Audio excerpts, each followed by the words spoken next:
Today, we're digging into a really powerful idea, one that comes from Ryan Holiday's book, Ego is the Enemy. And it's this concept of a universal internal obstacle, something that's working against our ambition, our success, and even our ability to bounce back from failure. Think about that for a second. That's a huge statement, isn't it? The idea that no matter what you're trying to achieve, no matter where you are in life, the single biggest thing holding you back is already inside you. This is the central conflict we're going to unpack.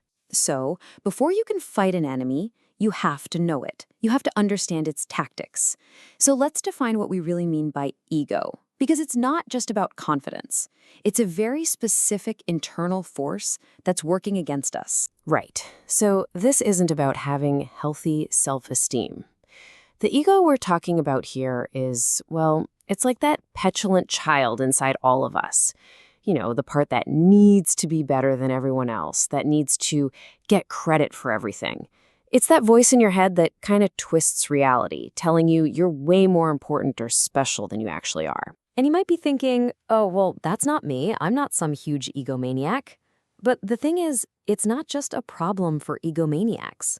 For all of us, ego is this really subtle force that pushes away opportunities and, quietly sabotages our most important goals, whether that's mastering a skill or just building a solid relationship. The book lays out this lifelong battle in 3 distinct stages, which is going to be our roadmap for this explainer. First, there's aspiration, when you're just starting out. Then comes success, for when you've actually made it. And finally, failure, for when you hit rock bottom. And the scary part? Ego is waiting for you at every single stage. Okay, so let's start with Act 1, aspiration. This is where the journey begins. We're full of ambition, we have big dreams, but this is also where ego lays its first traps, tempting us with this idea of getting praise and recognition before we've actually earned it. This brings us to a really critical choice, one that the military strategist John Boyd framed perfectly. He asked, do you want to be somebody? Or do you want to do something? See, to be is all about the image, the fancy title, looking the part, getting all the credit. But to do is about the work itself, the actual accomplishment, honing your craft, sticking to your purpose. Ego always wants us to choose to be. For a perfect example of that to-do mindset, look at General William Tecumseh Sherman. This guy consistently chose being effective over getting personal glory.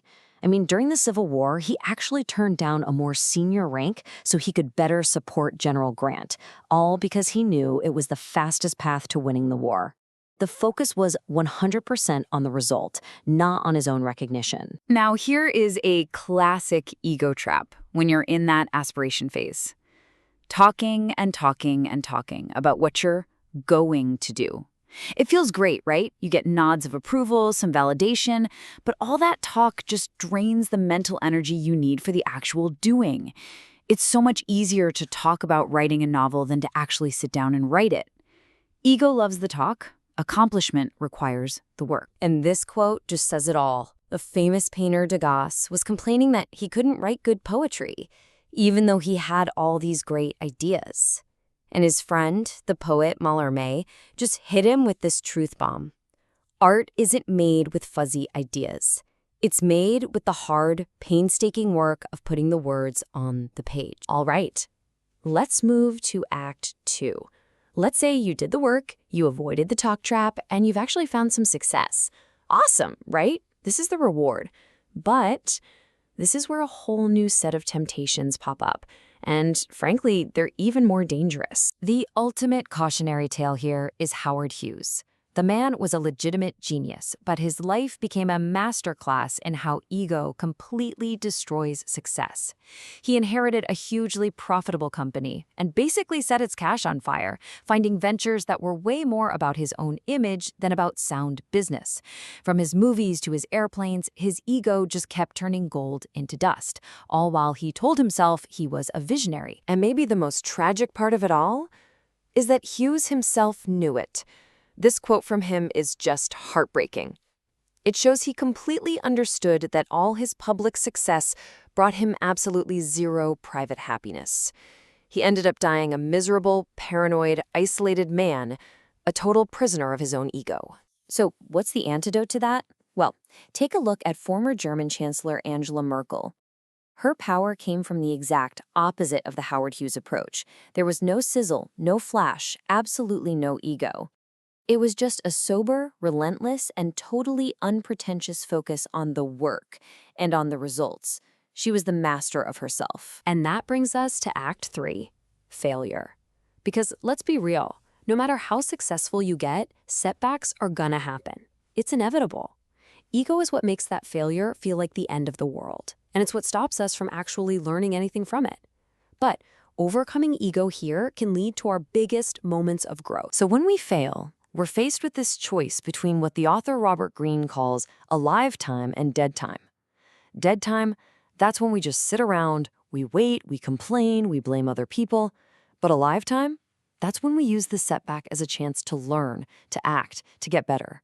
Look, we can't always control what happens to us, but we can absolutely control whether we use that time to improve ourselves or to just get bitter. You want a perfect example of a lifetime? Look at Malcolm X. He was sentenced to 10 years in prison. He could have just let that be a decade of dead time. But instead, he turned prison into his own personal university. He read everything he could get his hands on, even copying the entire dictionary by hand. He literally transformed a moment of complete and total failure into the intellectual foundation for the rest of his incredible life. Now look at this number. That's an 8,800% return on investment. That's what Katharine Graham delivered as the CEO of the Washington Post. After her husband's tragic death, she was suddenly thrown into a job she felt totally unprepared for. And for 2 decades, she faced one crisis after another: the Pentagon Papers, Watergate, vicious union strikes. Her ego could have screamed that it was unfair, that she should just quit.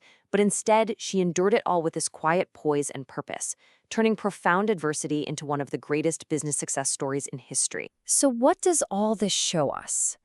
It shows that this battle with our ego isn't just a one-time thing. It's a lifelong war. And it's fought on those 3 fronts we've been talking about: aspiration, success, and failure. The battlefield keeps changing, but the enemy is always the same.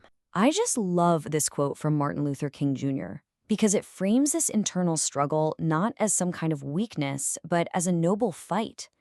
It really is like a civil war, a constant battle between our better angels and those selfish, short-sighted impulses of our ego. So ultimately, the big takeaway here is that humility, realism, and a deep sense of purpose, those are the weapons we have to use to win this war. Which means as we close this out, the question isn't if you're fighting this battle. We all are. The real question is, how's it going? Your ego is the enemy. Who's winning the war inside you?